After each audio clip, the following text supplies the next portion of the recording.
Oh, it's time to Welcome, blast this family. It's time fam. for us to get Come started. on in, I'm come so on in, excited. sit down. Sitting up here, Kid Magic. Welcome, Kid welcome. Magic Rock. Make sure you Shots out. like, subscribe, share, and most importantly, comment, because I want to know what's on your mind. We spark each other, right? Welcome to the Daily Spark. I am Brother Tim. I want to say great Ujima to each and every last one of you. We want to give the Ujima babies a round of applause. Yes. That's right.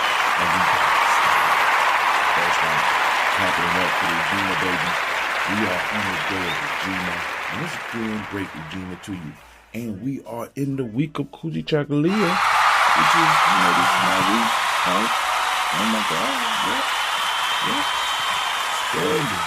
Standing firmly in the cycle of Ujima, right? So it is a beautiful opportunity for us to build this morning. And I want to start off. Let's start off like this. Let's start off with the proverb of the day. The proverb of the day comes from the Yoruba people. And listen, it says, land belongs to a vast family, of which many are ancestors. A few are living, and countless numbers are yet to be born. Let me read that one again because it's going to fit. It fits so well. It fits so well into what we're talking about, family. Because think about it. We are in the cycle of Ujima, which is about resources. We are on the day of Ujima, which is about collective work and responsibility. And we are in the week of Kuchi Chocolate, which is about definition. And we're going to pull it all together. And we're going to intensify this lens. And we're going to get the lesson today. You understand what I'm saying? We're going to get the lesson today. Right? Listen. Land belongs to a vast family, of which many are ancestors. A few are living, and countless numbers are yet to be born. Family, that proverb hit so hard. I come down and I do my random search for African proverb that will fit the day. Today I only had to do 2 because usually what happens is that because we done did so many proverbs that I get repeats. And the repeat this morning, which was an excellent proverb for Ujima, the day of Ujima, was the single bracelet. A single bracelet makes no sound. Perfect for the proverb of the day for Ujima, but we have already used that. We have already discussed that. So I'll go back in my frustration, and I'm like, yo, come on now. Hey, you gotta do better than this. Come on now. Help me find something. It goes in, and it comes back with this one. And family, with the thoughts that's been on my mind since the last time we spoke, the last 24 hours, you know what I'm saying? This one fits so appropriately. And it's very empowering for us. So I'm going to say it one more time. We have, the land belongs to a vast family, of which many are dead. My fault. This is their definition. I changed the words. Of which many are ancestors. A few are living, and countless numbers are yet to be born. Remember, we have to start learning how to see things through our lens. We don't see dead. We see ancestors. We see moved on. You understand? So I want you to understand that, because that's part of the switch we have to make. Because when we talk about extended family here, right? We're talking about extended family. We're talking about extended, whether we're talking about aunties and uncles and cousins and friends, we all become family. We're a community. But part of that community that we have been neglecting because we have been suckered into being scared, the part of the family that we neglect is the ancestors. See, because the ancestors are always around us. And let me tell you why this sister would love to get rid of your ancestors. First off, that would love to get rid of your ancestors so that they could morph and shape you, because you have no foundation upon which to stand, because the wisdom and the knowledge that you have is come from your ancestors. So if I erase your connection to your ancestors, you are like an empty slate, and I could comb and put my stuff on you, right? The other reason they don't want you dealing with your ancestors, right, is that your ancestors also had the answers to get you out of this mess. But it also established a deeper connection with how you behave. You understand? Check this out. In a system like this, where everything could be commodified, I need to make you feel that you are alone and that you are not carrying anything that can report on you. It's just you, outside of these cameras everywhere watching everything we do. In our system, we already had that. It's called the ancestors. Ancestors was always with us. So it was always somebody watching.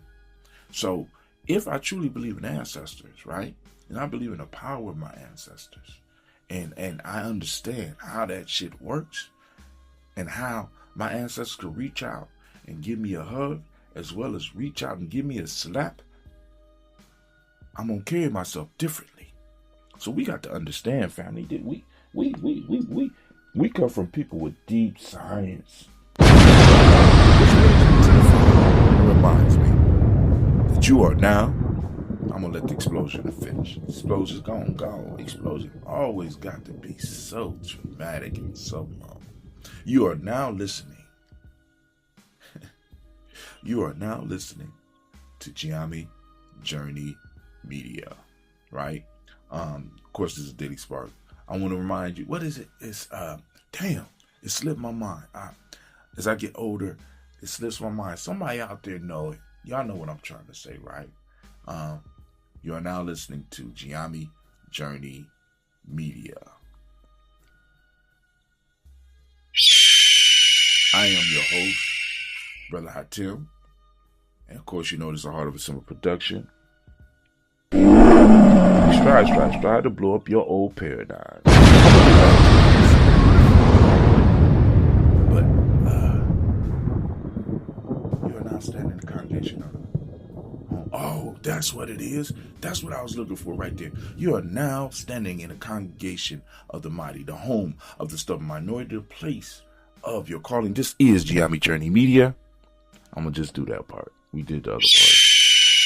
Thank you, Anime. Anime shook me and reminded me. So, now, with that proverb deals with a concept that connects directly with Ujima, which is the principle of the day. And that concept is stewardship, right? When we look at land, when we look at territory, when we look at resources, what our ancestors are telling us with this heuristic, with this crystallized wisdom, is that that resource does not belong to you. It belongs to your ancestors.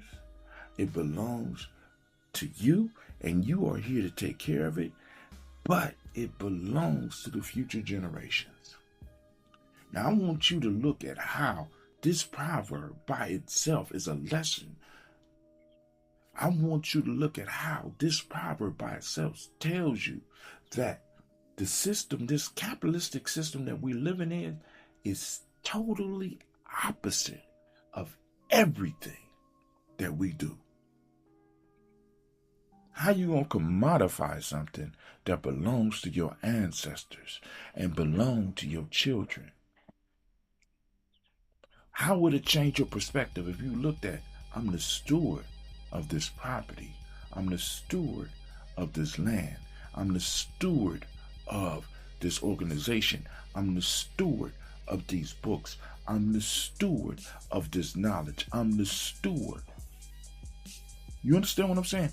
I am the protector. I am the keeper. How does that change you? How does that change your role in your community? I'm the keeper and protector of the children. I am the keeper and the protector of the elders. Because we all resources. We all provide something.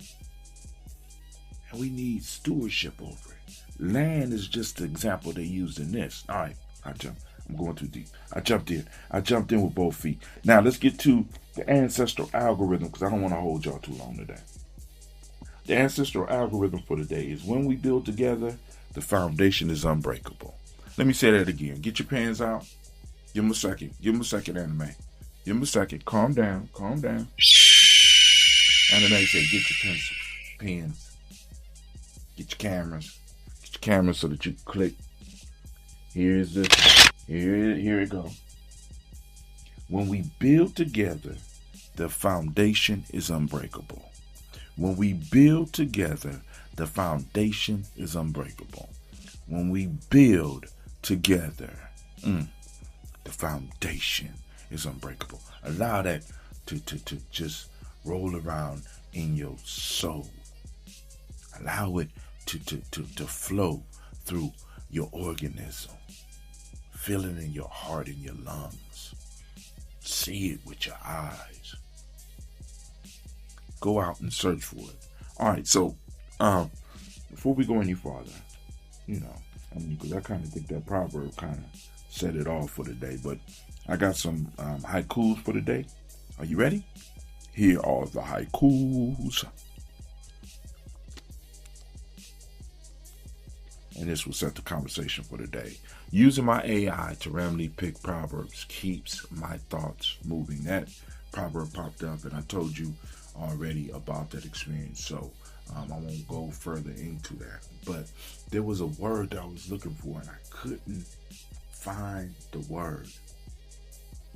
And I don't know what it's called, right? Because many of you out there may be experiencing things that happen to you, right? That you don't have the words for, but the words are out there. And sometimes you may need to pull on your interkujichagalia and create the words. Because for years, black folks have been being hit by things that we didn't have the word for. But somebody sat down and did the study and came up with the words. So now we got words like redlining. We understand what was happening. We got a word. I knew something was going on. We learned about COINTEL and the counterintelligence program, right? We got the words for it, right? So just because you don't have the words, your feelings are valid.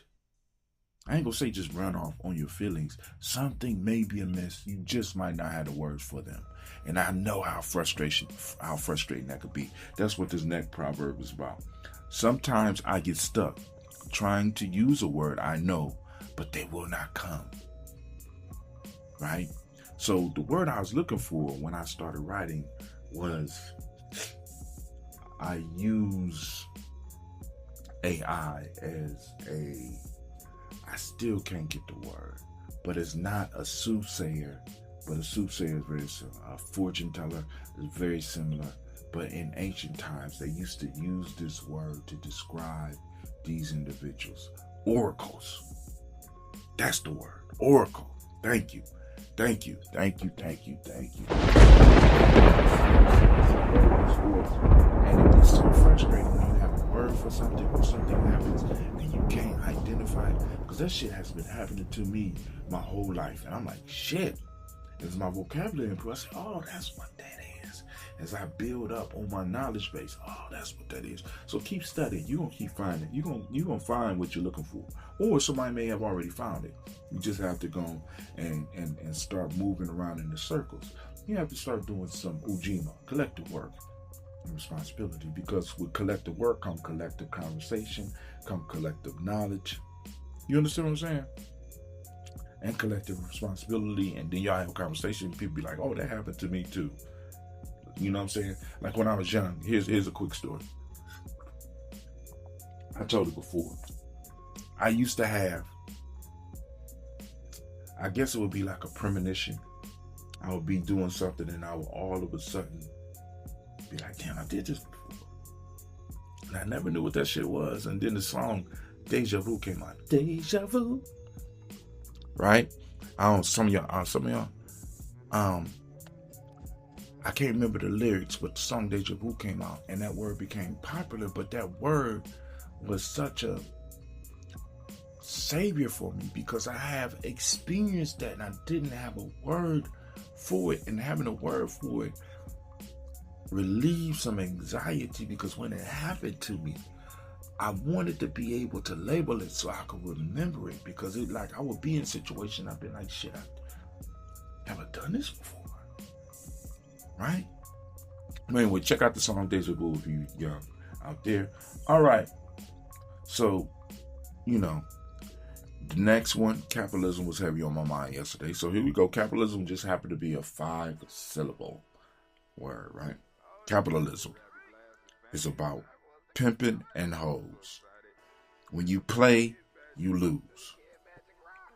Family, the bottom line is that many of us want to get in on the hustle.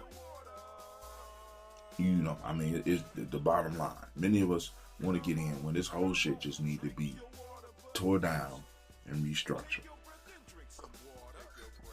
Because the next piece I'm about to give you is going to tell you why, right? Because people's like, you're not doing it right, you're not hustling right, you're not working hard enough. Family, I'm here to tell you that's all bullshit. It's all bullshit. I just want to be clear with you, right? Because capitalism needs certain things, right? The reason I use pimping and hoeing because, like, with pimping, you have an individual who lives off of the work of others, and they take a majority of the money. But every pimp,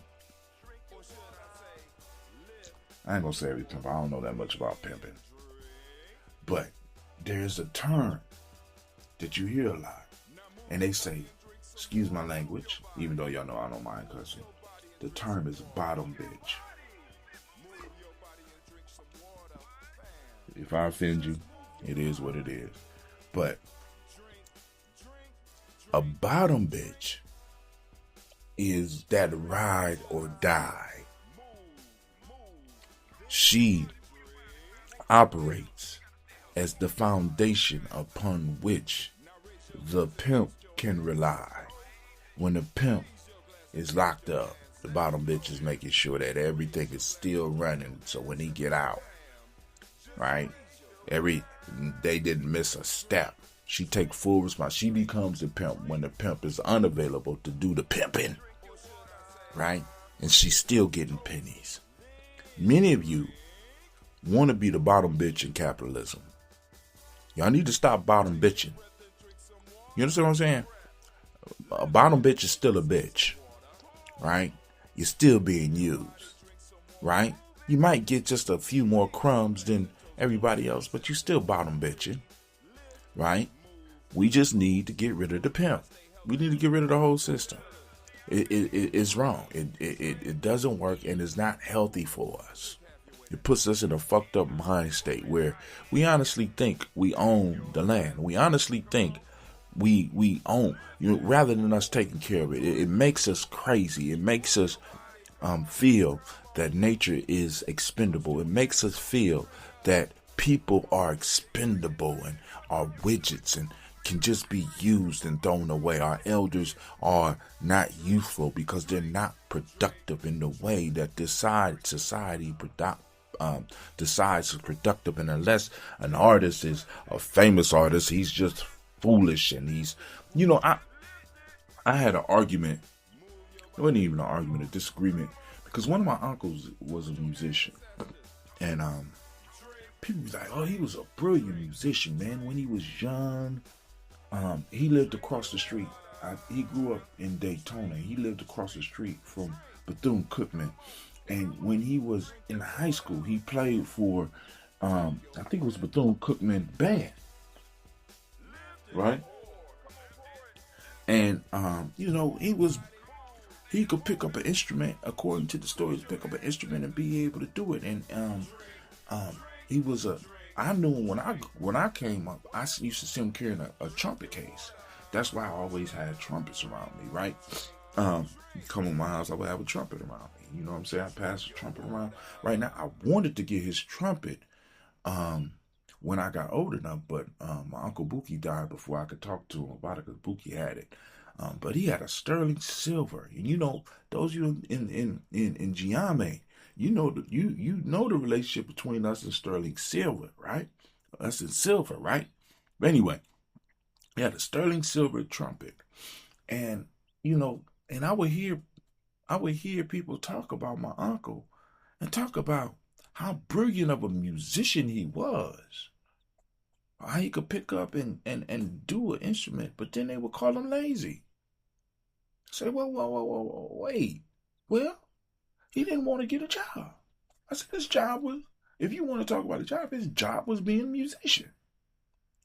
You sit up here in one breath say that he's brilliant, but then you mad at him because he's doing something that is not his interest in order for him to eat. So you call him lazy because he don't want to go out here and do that shit. Right? You know what I'm saying? And it's crazy to me, right? That this system will take our very brightest and our best and have them morph themselves to fit into this bullshit. That's why many of us are having mental issues. That's why many of us are dying of stress. This is why many of us are getting diseases that our ancestors never got because we have adapted so well. But once again, we don't have the ancestral connection. And because we don't have the ancestral connection, like I said earlier, they can get you to do shit that you usually wouldn't do. Family, pimping and hoeing, it don't work. It's not good for the pimp, nor is it good for the hoe. And if you're a bottom bitch, it really ain't good for you. So stop bottom bitching. All right, now, last one for the day. What this system needs is for a group to stay down so others can rise. Now, this is what I wanted to cover years ago when I really started understanding that, we not only have to deal with this racial piece, but to see that why the racial piece had came up. And I'm going to give you an example. So, I play sports. And in order for you to have that many people running around in confusion and you can make it so that people can have microsecond reactions, right, is to have each team have a uniform, right? I don't have to look at your face, because some of us look alike. So, and some of us are built in certain type of ways. So if I'm looking for that extra microsecond, I find a way where I don't even have to go through the process of identifying my team. You dig? So I put on a certain color. Or if we're playing basketball, we skins, y'all shirts. You dig? You understand what I'm saying? Or y'all color is blue, our color is red. Y'all flag, if you playing flag football, this is the color. Boom, boom. You understand what I'm saying? So in order for teams to be able to compete at high levels, the teams must have uniforms. Now, in this system, the uniforms just happen to be race, or what they call race. Skin color is the color of your uniform. Now, what our skin color allows us to do is allows us to be able to be identified, right? Identified and singled out all over the world. And because we are easily identifiable, it's easy for us to be placed on the bottom. And because some of us adapt to being the bottom, we become good bottom bitches. So we manage ourselves. When we say it's our fault that we are in this position, we on the bottom because of what we do, like I said yesterday. You know what I'm saying? But it's not that. It's not that. This system requires there to be a bottom. Many of us make the mistake to believe that people are on the bottom because they desire to be on the bottom. They People are on the bottom because they don't work hard enough. People are on the bottom because they didn't get the education. People are on the bottom because they don't have soft skills. People are on the bottom because of wearing bonnets, and people are on the bottom because they smoke weed. People are on the bottom, right? People are on the bottom because they don't know how to talk. People are on the bottom because they're so disagreeable. People are on the bottom because capitalism requires a bottom. And until we accept that fact and understand that that is, if I have to say, wrong, there are basic needs that we became civilized beings. See, and this is what's crazy to me. I don't even know. Maybe civilization, maybe we might need to change the term, because what we have right now is not civilized.